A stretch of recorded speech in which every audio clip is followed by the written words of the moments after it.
All right. So, just to look at what the requirements are, they are saying to recommend a hedging strategy for 18.25 million payment, which is in euros, using the market data available as on 1st March, and assuming options are exercised.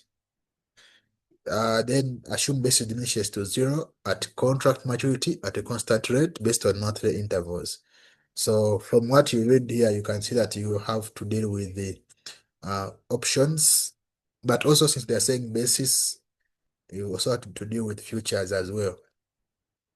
Then the impact of the results using the three hedging strategies that are being considered, and then explain what is meant by basis and basis risk, and discuss the impact of basis on the hedging decision being considered in A and B. Okay, so now when you look at what is given, so they are saying that uh, in Exhibit 1, Frongoch is an American company, centralized treasury function based in the US. Today's 1st March, and the team is currently looking at hedging a payment of 18.5 million euros to a German supplier, which Frongoch is due to pay on 1st August. And the foreign market data has been given.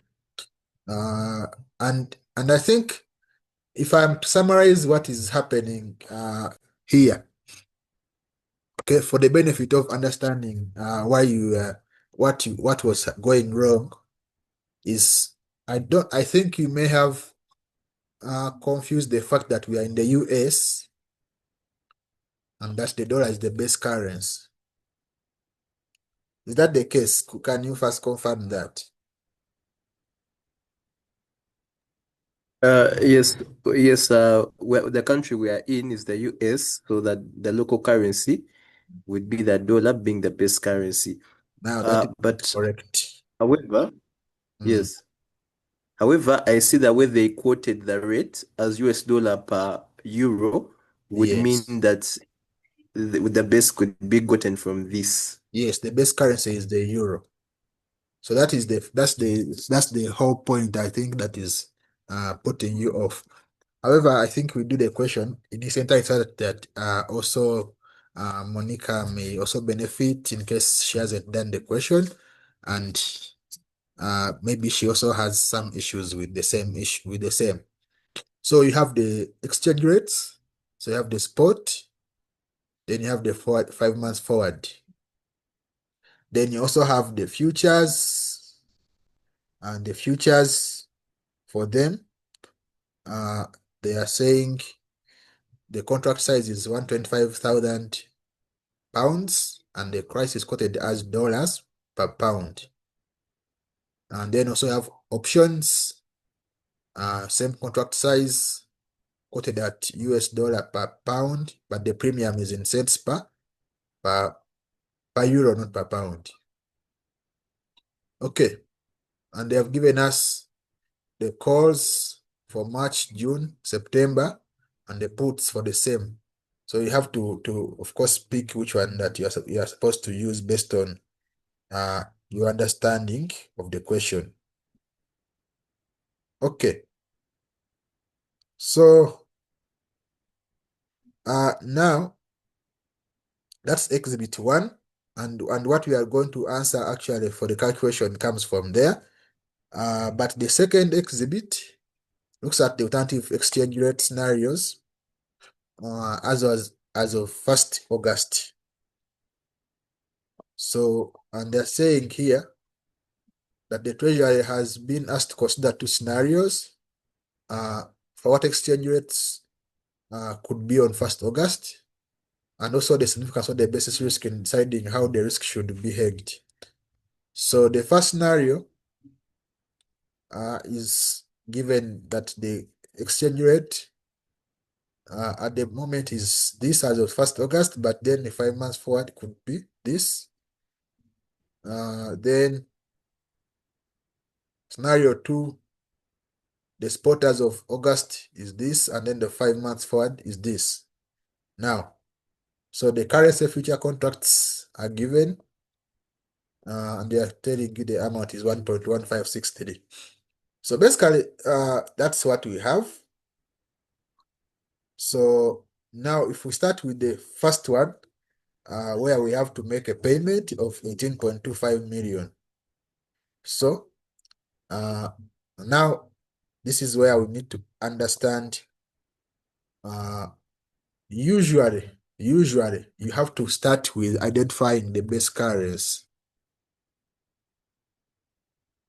So in this case, the base currency, as we have identified, because everything is quoted as dollars per 1 euro. So it doesn't have to be the country where you are in. And this is where I was just suspecting. If you are based in the US, you could assume that the base currency is the dollar, but no. The base currency is that currency which is quoted as per. So when they say per dollar, that's the base currency. Per euro, that's the base currency. So in this case, the base currency is the euro. So once you identify that, now you need to determine the transaction. The transaction is that we are going to pay. We are going to pay 18.25 million euros.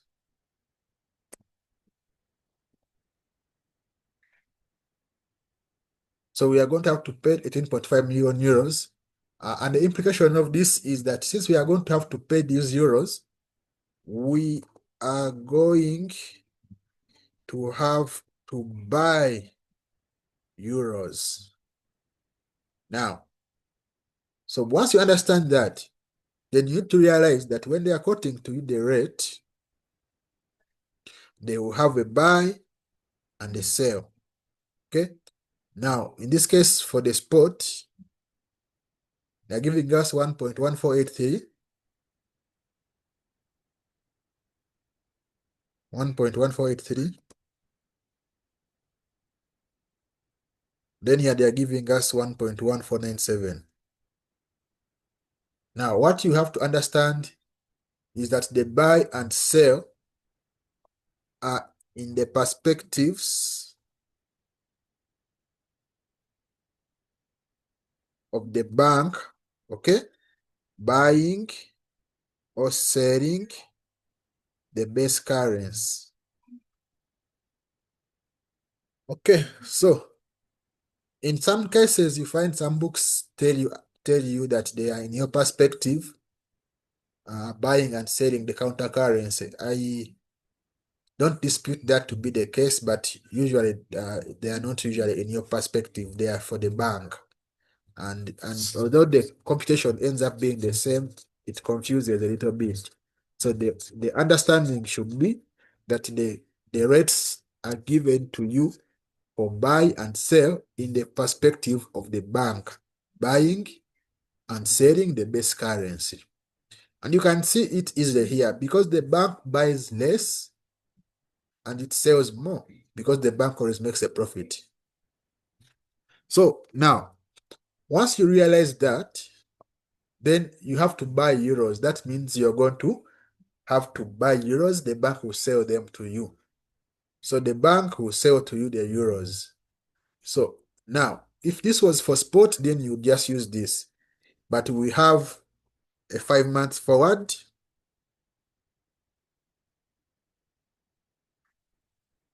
We have a 5 months forward.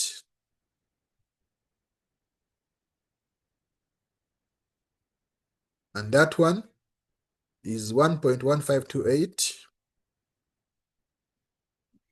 to 1.1544. So you know that this is the rate you are going to use. Okay? Because you're going to have to buy euros, the bank has to sell them to you. So that is the logic that is to be used here.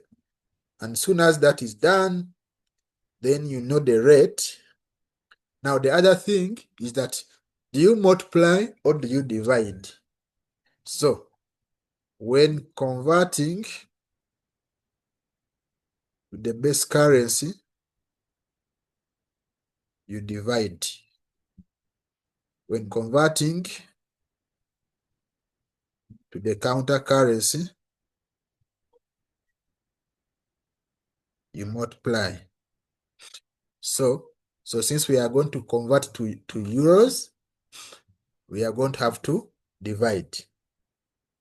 So now you have everything you need to calculate the forward rate. So the forward rate, the dollar amount will be 18.25 divided by 1.1544. That gives us $15.809. So that is the first one. So the first one is easy. Excuse me, I thought that Oh we yeah. are converting Oh, sorry. We are converting to dollars. So we are to converting the to base. counter currency. We multiply. Yes, the count. Yes. So 21.06 million. We are converting to the counter currency. We are converting to the dollars. Okay. So now, so we have done the forward. Then now the next one is the futures. Futures contracts. Now even these ones, they have rules. Okay, they have rules of what to do with them. Of course, they have logic of how to come to those rules.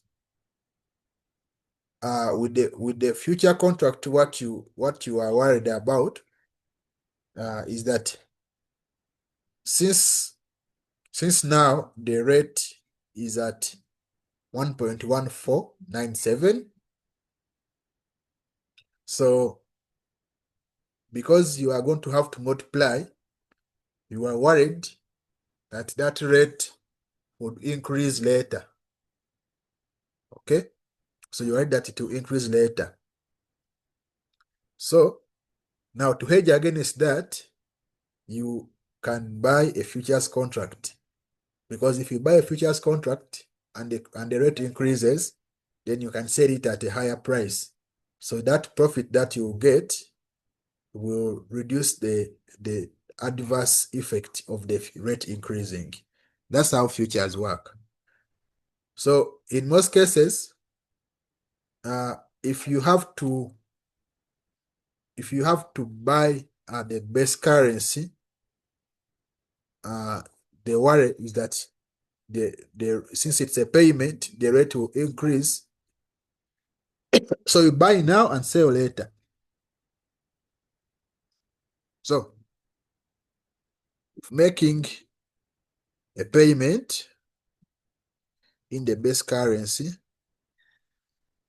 I don't want to write these as rules because sometimes you have to reason it out. But you can always buy the futures contract now and sell them later. Then the other way around, if you're receiving the base currency, then you can sell the futures contract and buy later. The logic is that if you are receiving, you are that the rate will decrease. So if it's reducing, that means that if you sell now and then later on, when the rate has decreased, you can be able to get your profit that can kind of reduce the loss that you made on the adverse movement. So now we know that we are going to have to buy futures. But now, sometimes you need to check and see what they have given you. Here they gave you on a September futures, because we are in 1st March and this transaction is happening in 5 months time. 1st August, because that is March, April, May, June, July. So 5 months time. So we cannot pick because futures will be also in March, June, September, December. So we cannot choose futures of June or of March because the transaction will not have happened yet. But we can, or will already have happened. But we can choose September because the transaction is happening on August 1st. So that's the one that is just before or just after the transaction has passed. So we pick September, but here they only gave us September. But because this September future supposed to expire at the end of September, we need to determine how much of it is still unexpired by the end of the transaction date. So that's where we calculate our basis. So we are going to buy September futures. So then we have to calculate basis. And of course, they are asking us later on in the question what basis is and all that. But basis is the difference between the spot and the futures price. So the spot is 1.1497. The futures price is 1.1560. So the basis is going to be 1.1497 minus 1.1560. So which gives us minus 0.0063. But now, this is the basis from now to the September future. But what is the unexpired basis? Because if you count from now to September, so that is March, April, May, June, July, August, September. Those are 7 months. Now, but what is going to be left? Because it's August, September. So 2 months will be left. So the unexpired basis is 2 months out of the 70 months multiplied by this entire basis that you calculated up here. So that is 0.0018. So to get now what is called the lock-in rate, or the anticipated futures price, or the anticipated rate that you shall use at that date, is going to be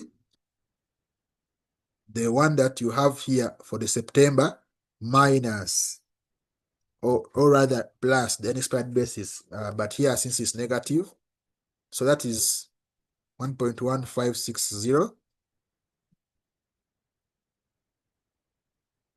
plus unexpired basis, which gives us 1.1542. So now this is the rate that we shall use. Now, another thing with the futures is that as opposed to how you see the forward rate, the futures, they have contract sizes. So you need to know how many contracts are you going to need. So we are hedging 18.5 million and the contract is 125,000. So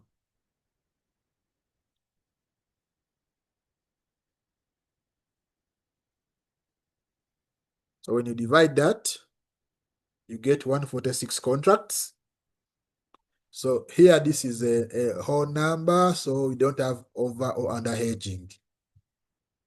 So now we can now determine what is going to be our amount, because what you're going to do is that for you to determine what's going to happen, you're going to get the futures, which is going to be 146 contracts multiplied by the contract size 125,000.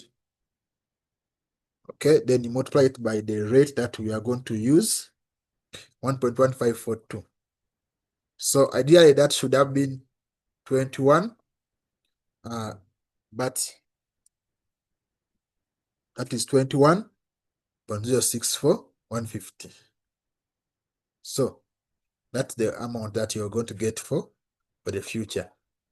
In If we had over hedging or under hedging, then you would have to deal with the amount of under or over hedge. But here, we don't have. Yes, Joshua. I'm wondering why is the basis negative 0.06063? Why is it we're having it as negative? Now, the basis is given as the spot subtract the futures price.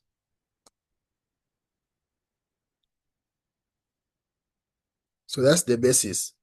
And the negative is just a consequence of the fact that the way this is moving, the futures price is actually lower than higher than the spot. So the rates are increasing. And this is even why we are worried about this, because if the rates are increasing, that means we shall have to pay more. So that's why it's negative. What you just have to remember is that when you get the basis, then to get the lock-in rate,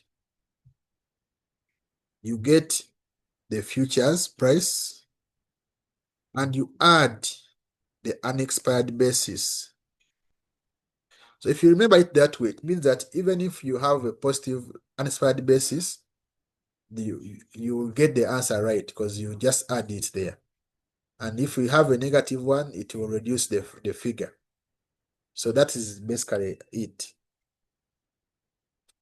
It is sort of like a linear trend because you are coming from a higher rate, no, a lower rate, and you are going to the higher rate. So the basis is negative, which also means that when you look at your spot, your lock-in rate, it should be a little bit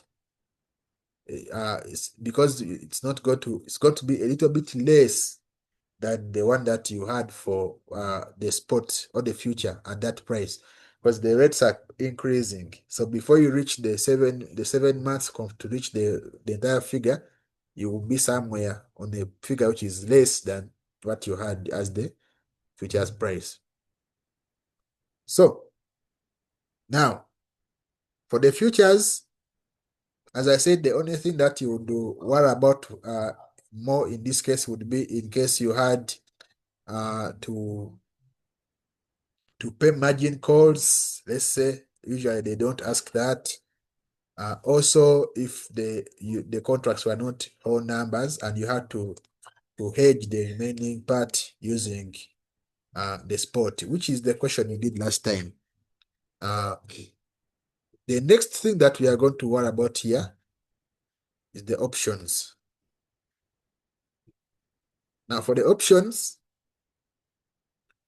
in this case, But just a minute before you move on to the options. yes, Monica.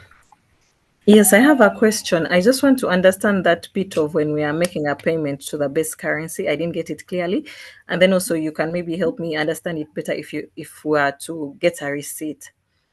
Then my other ask would be, are there like steps we are supposed to follow? Okay, can we put it in a bit of steps that we are supposed to follow when doing these futures contracts? Because I'm saying we have to compute the lock-in rates. So these lock-in rates are the ones that are going to help us exchange Okay. the payment we are making. Yeah. Okay. I think I can start with the futures contract. Yes, the futures contracts do have steps that you follow. When the first step is, of course, to determine whether you're going to buy or sell. In this case, you see here there is not so much problem because they gave us just one price and September, but the examiner could give you the price of when you are selling or price when you are buying, and therefore they want you to choose. And also they can give you different months.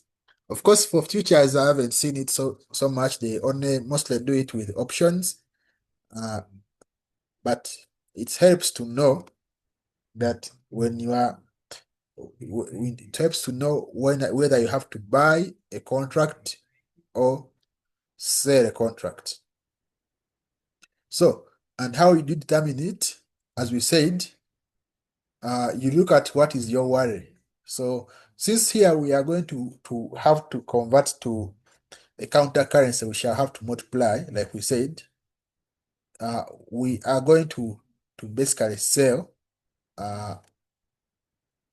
We are going to have to, like we said up here, we are going to have to pay to convert from dollars to euros. So we are going to have to buy euros. And the bank sells them at 1.1544. But if the rates increase, then the bank will sell them at higher price, so we shall have to pay more. So our worry is that the rates will increase. Now, if the rates increase, incidentally, also the futures price increases. It means that if you are worried that the rates are going to increase, it means that if you buy futures now and sell them later, you will make a profit. Understand? You make a profit, and that profit will offset the increased rate that you suffer on your conversion. So, therefore, that's where the buying part comes in. So if you are making a payment in the base currency, you buy the futures contract now. If you are having to get a receipt, then you would have to sell the futures contract now and buy later, which they call shorting the market. If you sell now and buy later.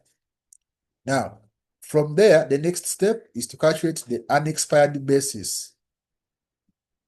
But the end goal is to get the lock-in rate. But the lock-in rate, you need to first know the basis, which is the difference between the spot rate and the futures price. Then the unexpired basis, which is basically the difference, because you can see here that from March to September, there are 7 months. But what is unexpired as of that date, because we are 1st of August, is 2 months. So you don't need the entire basis, we just need that which is unexpired. So that's why we are doing 2 out of 7 times then the basis to get the unexpired basis. Then the lock-in rate is the sum of the futures price plus the unexpired basis. So once you get the lock-in rate, now the next step is to know how many contracts you're going to need. And for that, you have to look at the contract size, okay, and how much you are hedging. So you divide those ones, that gives you the contracts. Now, if this was not a whole number, then you would have overhedge, underhedge. And that would mean that you have to look at what you deal with that. Like in the previous question we did together, when you have overhedge, then underhedge, then you deal with the difference using the spot, using the either the spot rate or the futures rate or the forward rate. Actually, that's depending on how the question told you. The question doesn't say you use the forward rate, because assumption is the rate will be available to you. Then you now just use the lock-in rate plus multiply by the contract size and how many contracts you have. That should give you the figure. If you had any under or overhead, then you do have to put it here to see whether it increases or reduces the amount. So those are the steps for the futures contract. Now, Thank you, Herbert. That is well elaborated. yeah, you can. Now, the thing about buying and selling the base currency when you are looking at the forward rate, as I was saying, the rate given to you, quoted, they'll give you a range. Okay, so there is a bid rate and the offer rate, which normally they write it as a buy and sell rate. So what this rate means is that the bank buys the base currency at 1.1483 and sells it at 1.1497. That's what it means. So now, for you, you have to figure out the transaction on your end. What is it? So you have to first figure out the base currency. And as we said, the base currency is that currency which is quoted as per. like euros per dollar, dollar is the best currency. Dollars per euro, the euro is the best currency. So you just need to determine what's the rate quoted per. And in this case, you're seeing that it's per euro. So the euro is the best currency. Then the transaction is that you're going to pay. Okay? You're going to pay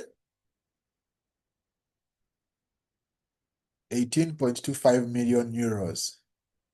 Now, if you are in the USA and you have to pay euros, means you have to first buy those euros, because for you your currency that you have in your country is dollars.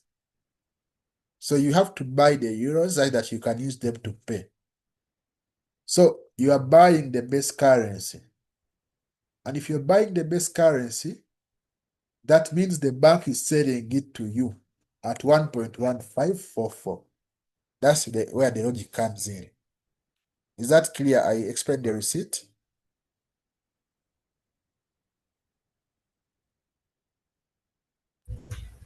Yes, Herbert.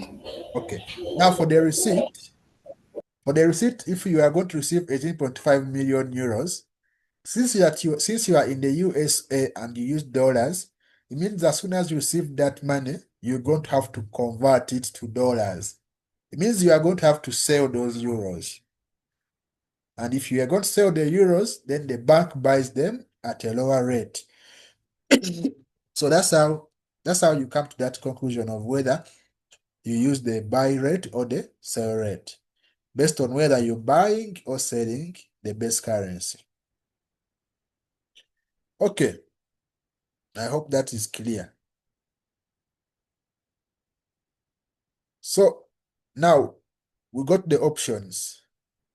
Now the options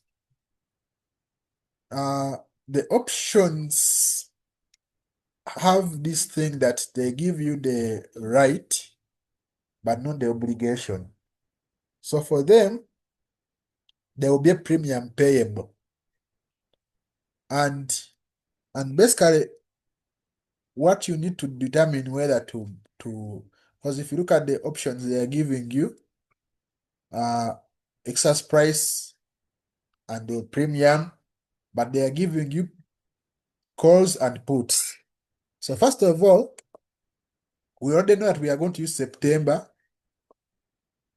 because we said the transaction is happening 1st August. Therefore, by that time, the March and June options would have lapsed. So we only have September. So now we already know that September, that's what we are going to use. And now, what you need to know is, okay, if you are going to buy September, we haven't buy September, but September what? Because you can buy call options or you can buy put options. The call option gives you the right to buy in future at a given price. The put option gives you the right to sell in future at a given price. So now, how do you know which one to get calls or puts? Now, there are two ways of looking at it. If you are in the futures option, if you are buying the futures option now and selling them later, then since you are starting with buying, then you buy call options. Okay? Just to repeat, in the futures, if you are buying the futures now and selling them later, like we have seen, then you buy call options. So, but also since we have a transaction where we have to buy euros, since we are buying the currency of the contract size, then we buy call options. Okay, and I think that is something that some people prefer to the first one, because the first one assumes you made the right choice for the futures and translates it here. But if you have to buy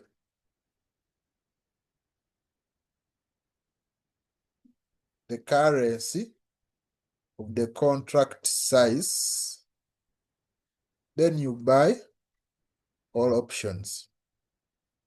Otherwise, if you have to sell the currency of the contract size, you buy put options.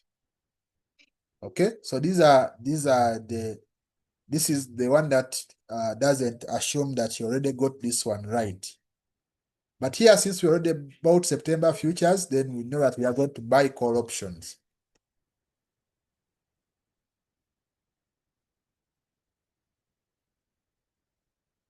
So that is how you make that decision. So we are buying September call options. So now, same thing, we need to know the contract.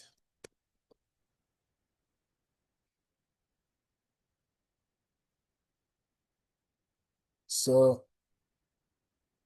it's the same amount and the contract size is the same. Okay, so it's going to be 18 to 50.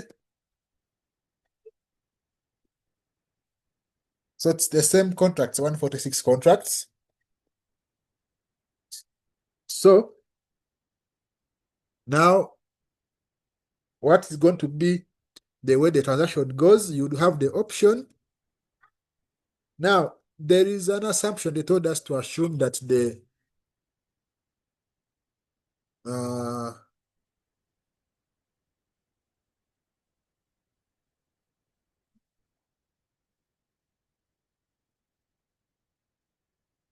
assume that options are exercised. Okay, because ideally you would have to first check and see whether you need to exercise the options or not. But here they are saying assume they are exercised. So that means that if you exercise them, it means how much did you pay? The call option that we bought September. So we paid 0.69. Oh no, this is the premium. No, this is a premium. Let's first deal with the exercise price. That is 1.1542. So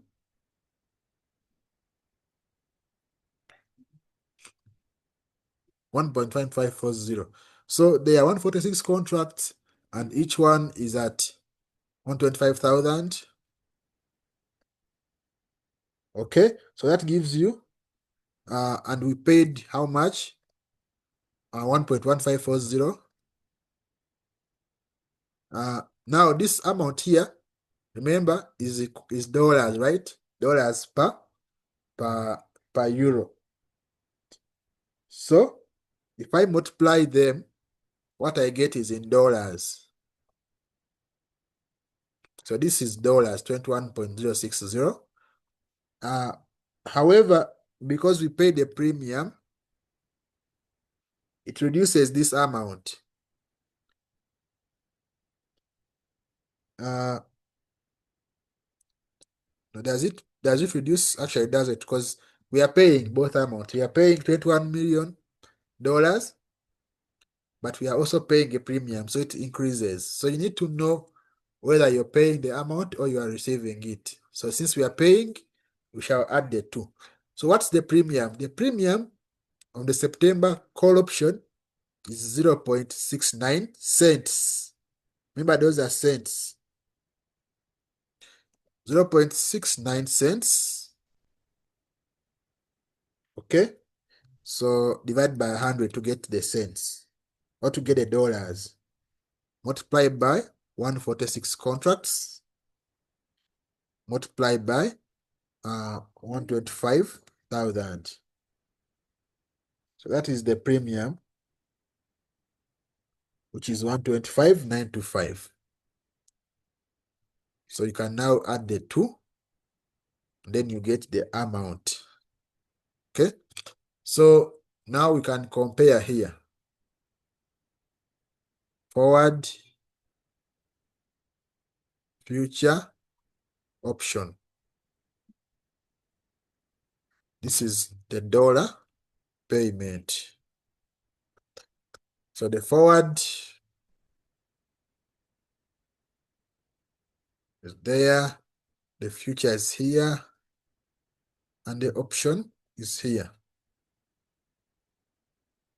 Now, when it comes to choosing, you have to reason it out.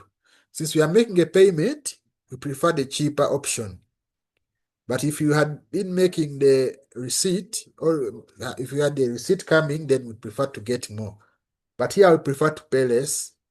So the future seems to be the best option here, because they result in a less amount of money to pay. Okay, is it clear?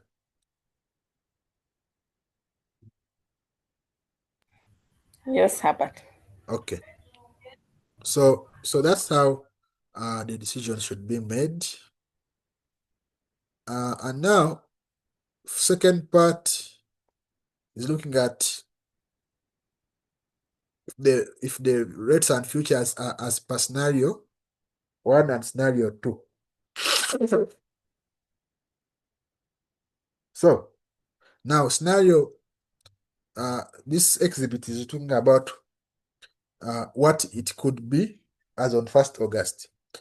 So you have the spot, the 5 months forward, currency. Now, one thing you need to know is that for the forward rate and the futures rate, there would be no difference. Okay?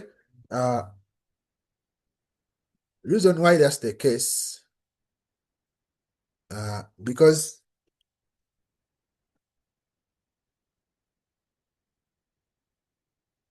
the forward rate and the futures contracts are not like they don't give you that flexibility. Whether the rate increases or decreases, you are locked in. That's why you even use the word lock-in rate for the futures. You are locked in at that rate. You have to transact at the rate that is given to you.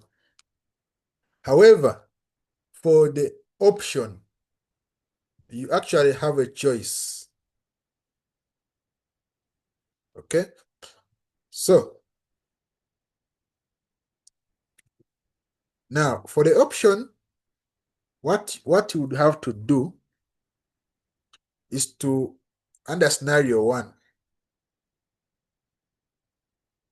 So under scenario 1, remember that the spot now has become this. Now, but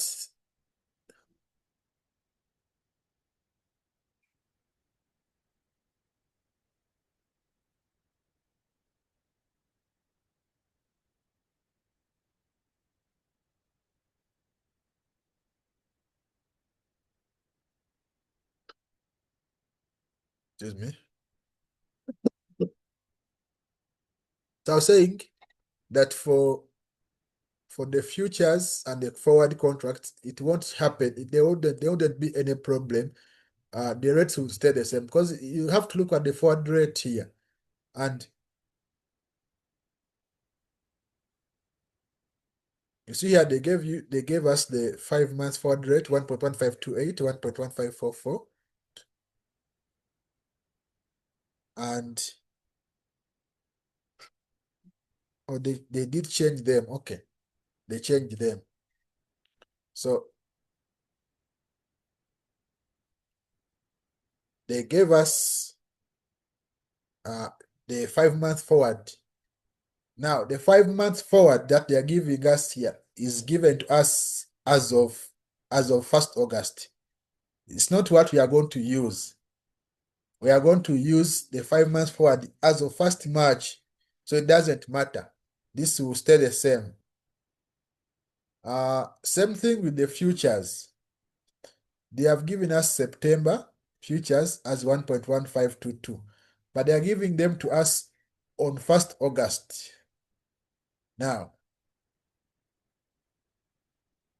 The only thing that could happen here with the futures is that if this figure here of 1.1552 for scenario 1, if you look at the spot and then you look at if you are to buy the futures as we saw before, then if you sell them at the rate now, you would have, if you are to get this figure now, remember you had already, if you are in 1st March already bought the September futures.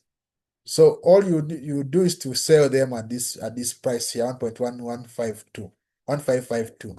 Now, assuming the basis has moved as per what you anticipated, then there should be no problem, really. What is going to basically change is only for the options, because for the options, on the date of exercising on 1st of August, you look at this spot rate and then you decide whether to exercise or not. So under scenario 1, let us go to scenario 1 and we'll see. So under scenario 1,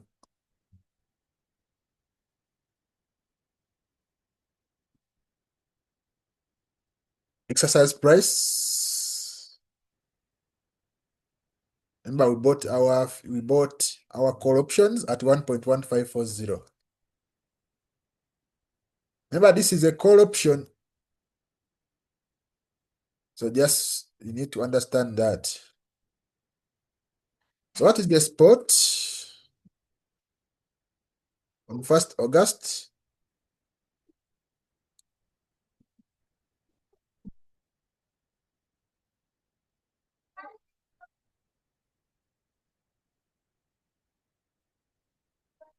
So the spot on 1st August is 1.1534. Now, the question is, should we exercise? Now, how do you determine whether I should exercise or not? This means that you can go to the market and buy at 1.1534. But you have a contract that can allow you to buy at 1.154. Will you exercise, or will you just go to the market and buy?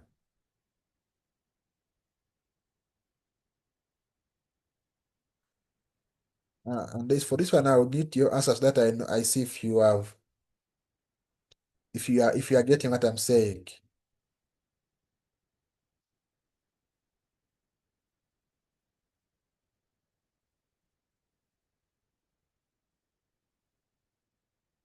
I repeat my question.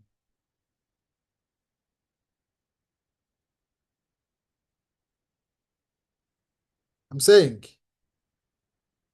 if you have this option to buy at 1.154, but you can also go to the market and buy at 1.1534, what will you do? Let me give it a try. I think I wouldn't exercise because Yes, the exercise price is higher. yes. Here I don't exercise because if you go to the market and just buy, you pay less than what you would pay when you use your option. So here I don't exercise. But remember, we said that for it, whether exercise or not, you still have, I think this one was supposed to be 146 contracts. Okay, let me just recalculate this. So,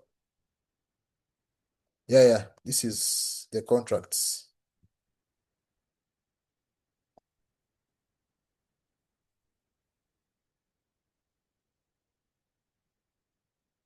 But you don't use 1.154 now because you didn't exercise. So you use the spot 1.1534. So you pay 21.049 but you still pay the premium, because the thing about option is that the premium is payable. They don't care if you exercise or not. So this is how much it will be. Then under scenario 2, so under scenario 2,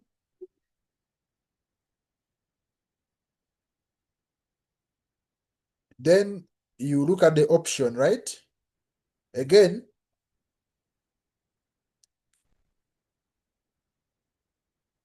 we come and decide. So under scenario 2, exercise price is still 1.154, but the spot now is 1.1549. So we exercise in this case. Yes. Yes, because it will give you a cheaper price. So now that you know you are going to exercise, that means that now you exercise the same contracts that you had here.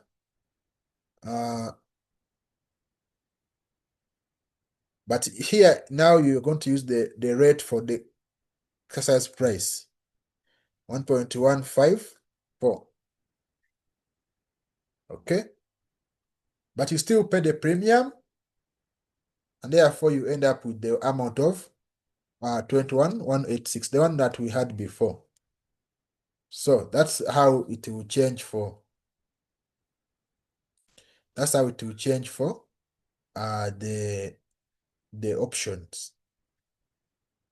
Okay, so If we were hedging a receipt, would we consider a higher or lower exercise price for the decision if we were hedging a receipt, not a payment? yeah, if you are hedging a receipt, remember the decision tree of whether to buy a call or put option is mostly to do with the contract currency, if you're buying it or if you're selling it.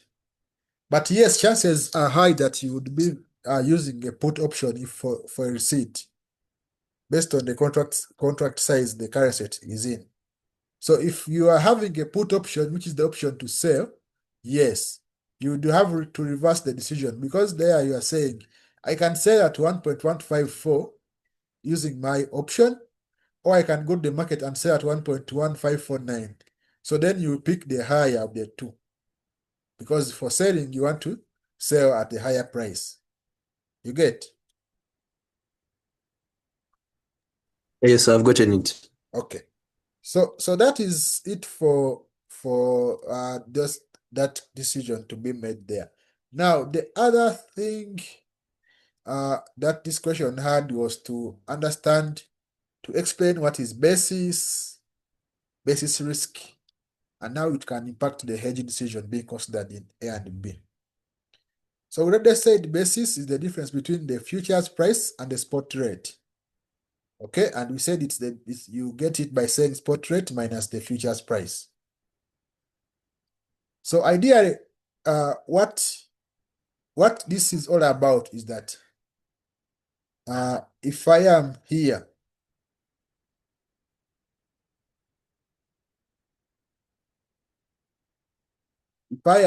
now, this is the spot.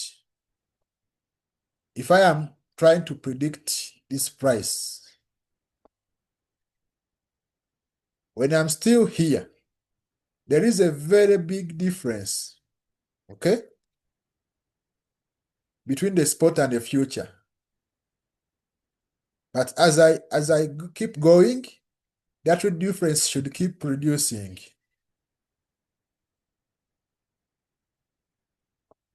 Such that on the date of the expiry of these futures, the basis should be 0. Basis should diminish to 0. That's what we assume. So if we get the basis right now and subtract it, then since it's diminishing to 0, then we can try to determine that if we are here, what is the basis that is left? That is how we get the unexpired basis. Now, the basis is simply the difference. But then they are asking us what is basis risk. So basis risk is the risk that this basis does not diminish to zero on the date of the transaction, or the risk that you cannot predict the relationship between the futures price and the basis. So if we can't assume that, it means that what figure we shall have assumed as the lock-in rate at any date will not be correct. Okay?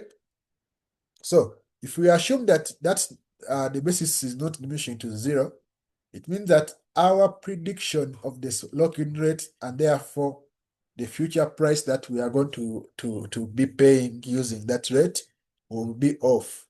And because it is off, it means that we can have a wrong decision or a wrong outcome of our hedge, and we may not be able to do a perfect hedge. So, and what can cause I think they're asking also what can cause or the impact of the basis risk on the decision. For the impact of the basis risk on the hedging decision that is made in A and B, remember that for A we chose futures, okay, but futures are the ones that suffer basis risk. Now it means that if the future suffers basis risk, it means that we are not able to predict very well the price that will be actually chargeable and fast. It means that we can reach that date and the spot actually or the future that is at that date, which normally is the spot, because we are trying to predict the spot of the future.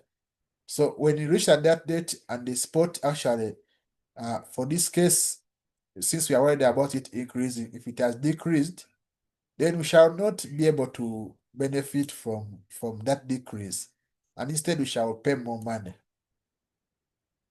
So therefore, we can't really predict what we are going to pay or receive.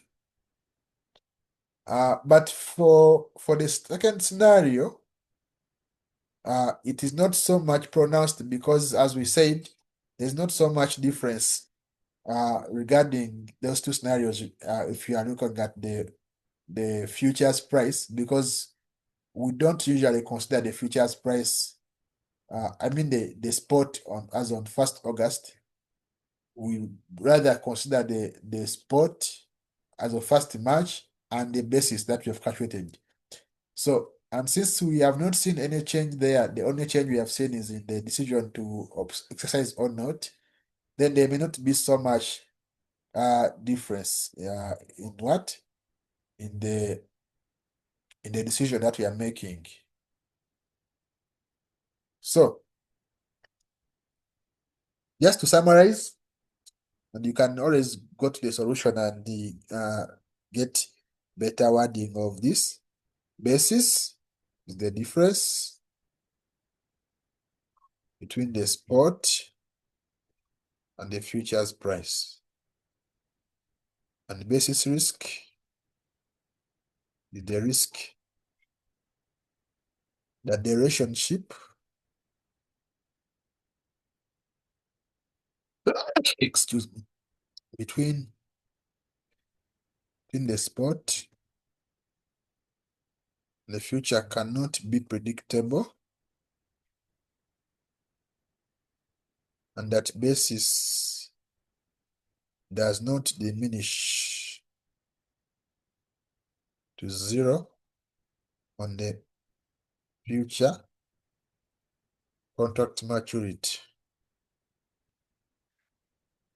Okay, and the consequence, as we said, is that the prediction that we make may not be correct, and therefore we may not be certain of how much money we are expecting to receive or to pay if we are using the futures.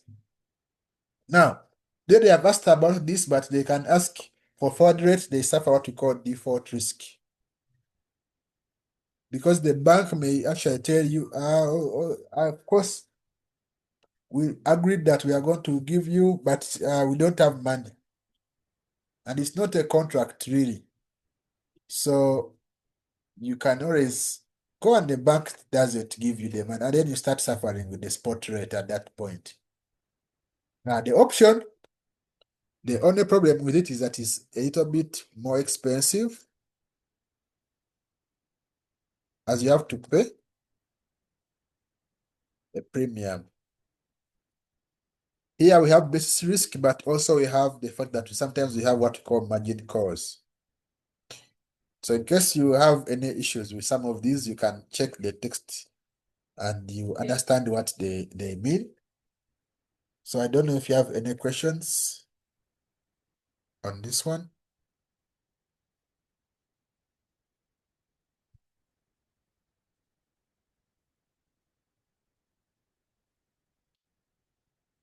No?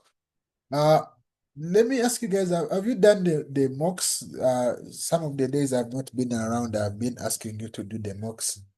I don't know if you've done the mocks. But not yet. I actually wanted to link up with Joshua.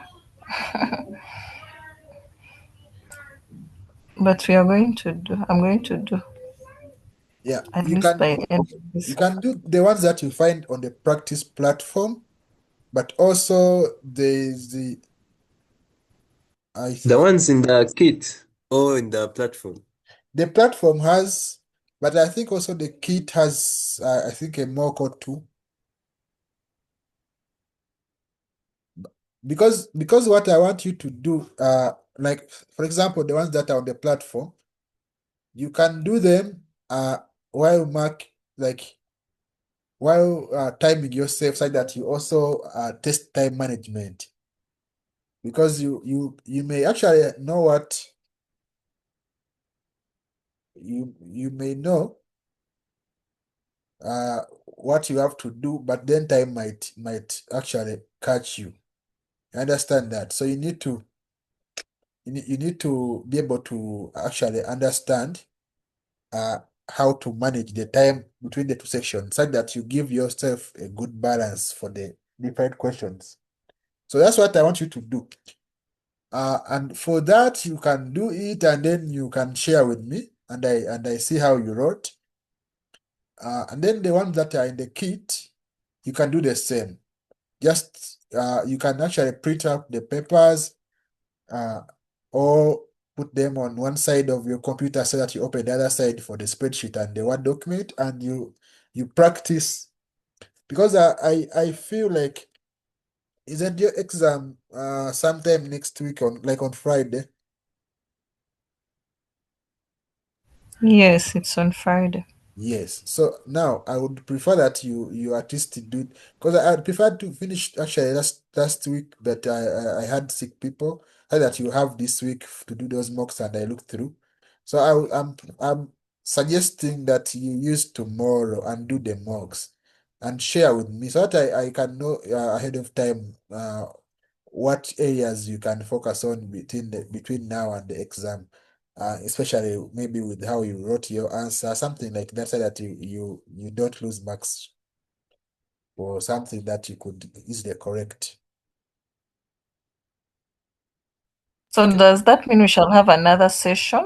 Because I would also need support on the section N numbers, especially like the advanced NPV, where we Yeah. have the benefits, the subsidy.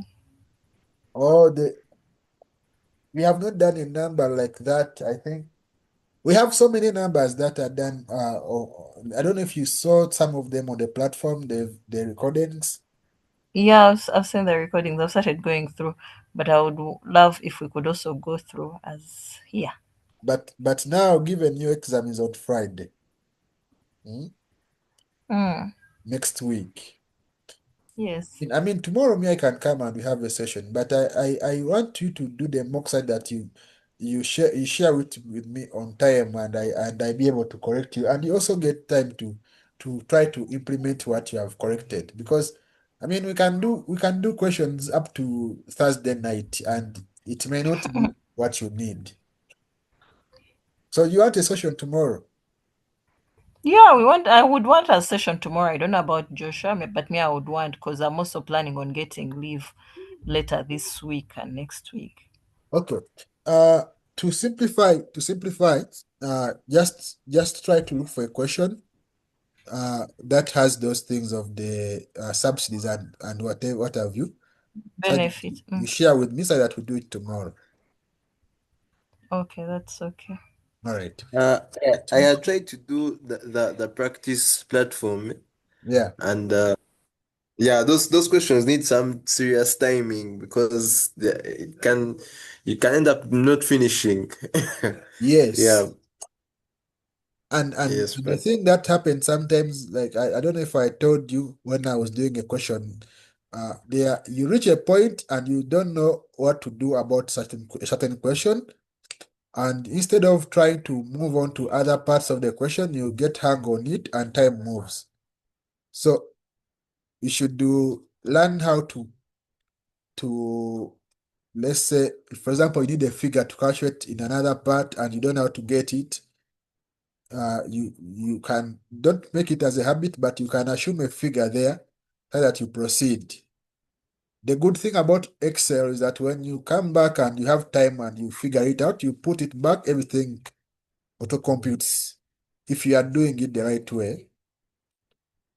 So so all those things come from you doing, because you see the problem is that what I notice about students is that I come here, we do questions, you tell them to do when we finish that it's still fresh, then they come back, maybe they say they are tired, which I understand, but then you know, so they don't. So they try to think that when a number comes and it is the same number as I did, they will remember the workflow that I used, which is not the case. It only gets in your head once you redo it or you do it yourself. So that's what I'm trying to. But anyway, tomorrow we are going to meet. So Monica, just share with me that number that you want me to do.